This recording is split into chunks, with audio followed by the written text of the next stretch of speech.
बड़ी किस्मत वाला है तेरा ममेरा भाई। उसे दहेज में महंगे घरेलू सामान से लेकर महंगी 4 पहिया गाड़ी भी मिली है और बीवी भी लाखों में एक खूबसूरत पाई है उसने। अपने भाई के बेटे के विवाह समारोह से वापस लौटी रमीला जी तारीफ करते नहीं थक रही थी, लेकिन काफी देर से माँ की बातें सुन रहा रमीला जी का बेटा रजनीश अचानक बोल उठा, माँ, आजकल शादी ब्याह में लड़कियों की खूबसूरती में तो बस मेकअप का कमाल होता है। चल, ये बात तो ठीक है तेरी, लेकिन दहेज में मिला सामान और एसयूवी गाड़ी के बारे में तेरा क्या ख्याल है? माँ, वह सब तो लेन देन की बातें हैं, जो तय हुआ होगा वही तो मिलेगा।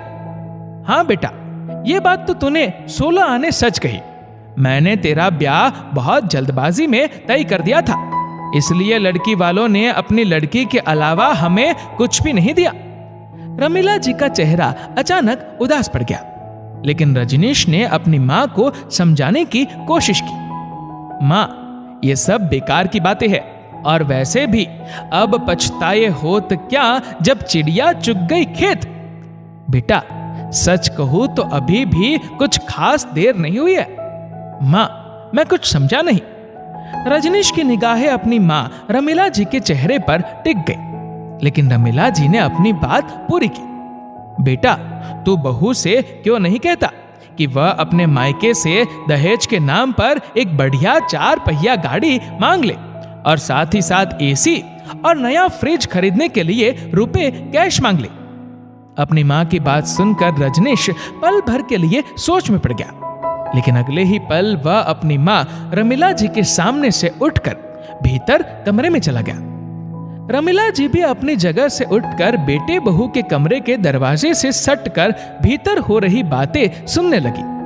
रजनीश अपनी पत्नी रश्मि से कह रहा था कि वह फोन करके अपने पिताजी को शाम तक यहां बुला ले। रश्मि के लाख पूछने पर भी बिना कोई जवाब दिए रजनीश चुपचाप बाजार चला गया। ये देखकर रमीला जी के चेहरे की खोई मुस्कान अचानक एक उम्मीद के साथ वापस लौट आई थी। शाम होते होते रश्मि के पिता रमाकांत जी रमीला जी के दरवाजे पर हैरान परेशान हालत में विराजमान थे। रमीला जी सामने कुर्सी लगाए अपने हाथ में दहेज के सामान का लिस्ट लिए बैठी थी। उनका बेटा रजनीश भी वही पास में खड़ा था। माहौल की गंभीरता को समझने की कोशिश में रमाकांत जी पूछ बैठे, समधन जी, रश्मि ने फोन कर मुझे अचानक यहाँ आने का आग्रह किया, इसलिए मैं चला आया, लेकिन बात क्या है? समधी जी, बात सीधी सी है। एक 4 पहिया गाड़ी के साथ साथ ये सारा सामान आप हमारे घर पहुंचा दीजिए, या फिर अपनी बेटी को उम्र भर के लिए अपने साथ ले जाइए। ये कहते हुए रमीला जी ने सामान के लिस्ट वाली पर्ची रमाकांत जी की ओर बढ़ा दी। रमाकांत जी अभी सामान के लिस्ट पढ़ ही रहे थे कि बाहर रमीला जी के घर के दरवाजे पर किसी के आने की आहट सी हुई। रमीला जी ने बाहर झांक कर देखा तो उनके आश्चर्य का ठिकाना न रहा। उनकी बड़ी बेटी मानवी अपने एक हाथ में सूटकेस लिए अपने दोनों बच्चों के साथ सामने से चली आ रही थी। बेटा, अचानक बिना कोई खबर किए तुम यहाँ अकेली कैसे आ गई? रमीला जी ने आगे बढ़कर मानवी की गोद से लगभग साल भर के नाती को अपनी गोद में ले लिया, लेकिन मानवी का उदास चेहरा कुछ और ही बयां कर रहा था। माँ, अब उस घर में मेरे लिए कोई जगह नहीं है। आखिर बात क्या है, बता तो सही। मानवी की बात सुनकर रमीला जी घबराहट के मारे पसीना पसीना हो रही थी। वहां मौजूद रमाकांत जी को भी कुछ समझ में नहीं आ रहा था, लेकिन मानवी ने मामले की हकीकत से सभी को रूबरू कराना जरूरी समझा। माँ, मेरे ससुराल वालों को दहेज चाहिए। दहेज? लेकिन शादी के वक्त तो हमने उन्हें उनकी पसंद का हर एक सामान दिया था, फिर अब कैसा दहेज? रमीला जी के आश्चर्य का ठिकाना न रहा। माँ, वह लोग कह रहे हैं कि उन्हें सारा सामान ब्रांडेड चाहिए, लेकिन तब ऐसा कुछ तो तय नहीं हुआ था। वह लोग तो बड़े लालची निकले। रमीला जी का पारा 7वें आसमान पर चढ़ गया।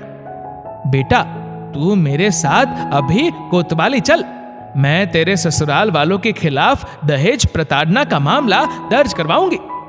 ठीक है माँ, फिर तो आप भाभी को भी अपने साथ ही लेते चलिए। लेकिन तेरी भाभी का वहां क्या काम? रमीला जी को हैरानी हुई, लेकिन मानवी ने अपनी बात पूरी की। माँ, दहेज प्रताड़ना का मामला तो उन्हें भी अपने ससुराल वालों के खिलाफ दर्ज करवाना होगा ना।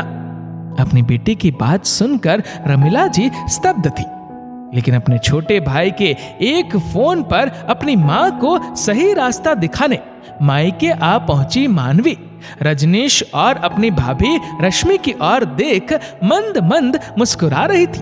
दोस्तों, इस वीडियो को लेकर आपकी क्या राय है नीचे कमेंट करके जरूर बताइएगा। और अगर आपको वीडियो अच्छा लगा हो तो इस वीडियो को लाइक करेगा, शेयर करेगा ज्यादा से ज्यादा लोगों तक, और ऐसे ही और भी इंस्पिरेशनल वीडियोस के लिए सब्सक्राइब करें हमारे यूट्यूब चैनल को और फेसबुक पर फॉलो करें हमारे पेज को। धन्यवाद।